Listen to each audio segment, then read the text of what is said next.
I'm Margaret Ann Windsor, the only daughter of King Edward VIII, and the only woman he was married to was my mom, Claudia Ruth O'Keefe Windsor. This is my Aunt Georgia O'Keefe, the artist.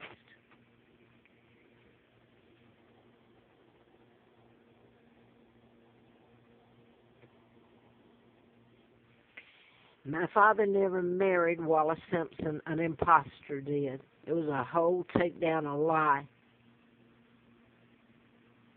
So to set the record straight, there was an addendum, by the way, to my father's forced abdication. And the addendum was to cover up the crimes committed against him, the illegal takedown. My God, my father didn't even marry this woman, a double did. And they've never mentioned my mother, in history. They just kind of leave it there. But of late, I look back and they've even altered the photos of her. But I wanted to make this quick here.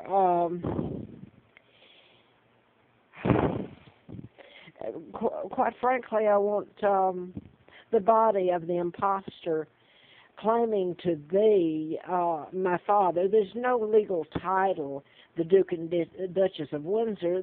They're imposters.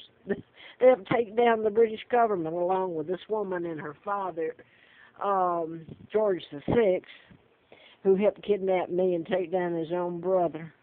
Money mongrels. Anyway, that was really all I wanted to say on this. I did want to say this, that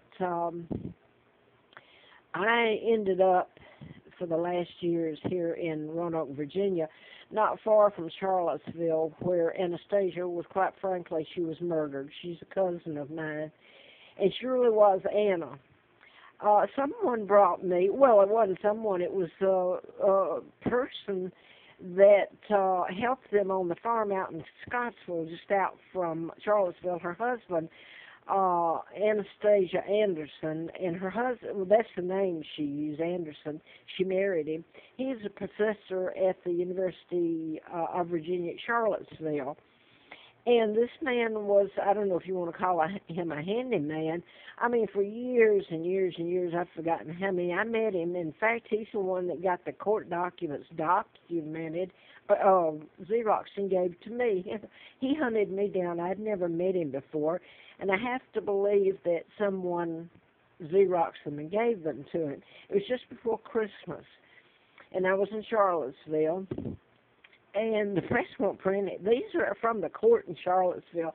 There was, it was all that was stolen from Anna there. It's really strange. But anyway, that's, maybe one day I'll be told. What I wanted to say is it was Anna.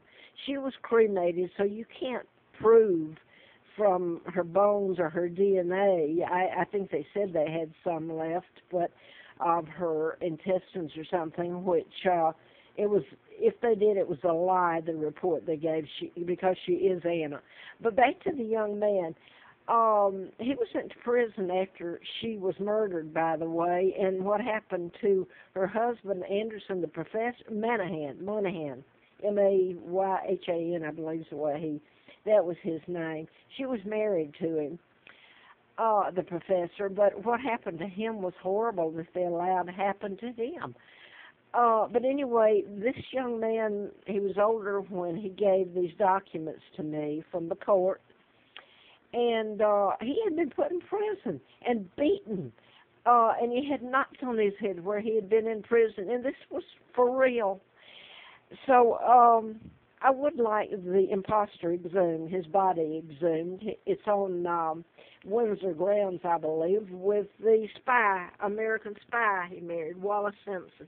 She was illegitimate, by the way. They kidnapped me and gave me the name of Peggy Ann Dempsey. I married Childers, and Peggy and Carl were twins.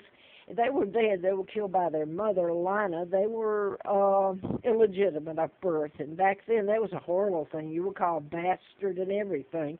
So they were dead, and I was, dropped off there by the Kennedys and the Rothschilds and Rockefellers. My own uncle was part of it. And by the way, Elizabeth and Hillary are part of the New World Order, the people that kidnapped me, the Rothschilds, Rockefellers. So anyway, my point is, to make sure if it's dug up, his grave is exhumed, that it's done correctly in front of the world. I don't know who he is. That would be nice to know, wouldn't it?